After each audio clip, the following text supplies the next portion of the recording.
बुलढाणा लोकसभा मतदारसंघामधून प्रतापराव जाधव यांना चौथ्यांदा शिवसेना पक्षाने उमेदवारी जाहीर केली।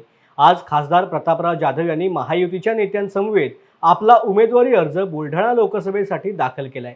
त्यांच्या समवेत मंत्री गुलाबराव पाटील, आमदार doctor Rajendra Shingne, doctor Sanjay Raimulkar, doctor Sanjay Kute, Sanjay Gaikwad, Akash Fundkar आणि श्वेता महाले उपस्थित होत्या। यावेळेला बुलढाणा लोकसभा मतदारसंघामधील महायुतीचे कार्यकर्ते मोठ्या संख्येने उपस्थित होते। आज या ठिकाणी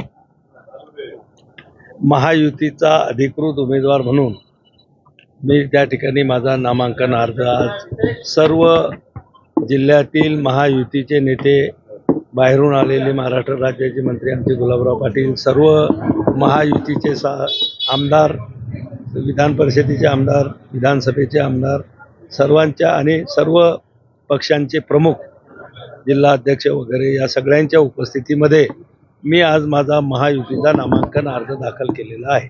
विजयराव शिंदे यांनी देखील भाजपकडून काल आपला उमेदवारी अर्ज दाखल केला होता। त्यांची काही नाराजी होती, काही त्यांच्यासोबत बोलणं झालंय का, चर्चा झाली? नाही, मला ते रात्री उशिरा माहीत झालं। आज अर्ज भरण्याची गडबड होती, चर्चा होईल आणि त्यांनी तो त्याचा अर्ज भरलेला असेल तर निश्चितच वरिष्ठ पातळीवरून महायुतीचे नेते त्यांच्याशी चर्चा करतील, आमच्याशी करतील, पण तसं काही अडचण येणार नाही, कारण की महायुतीमध्ये जागाचं वाटप झालेलं आहे।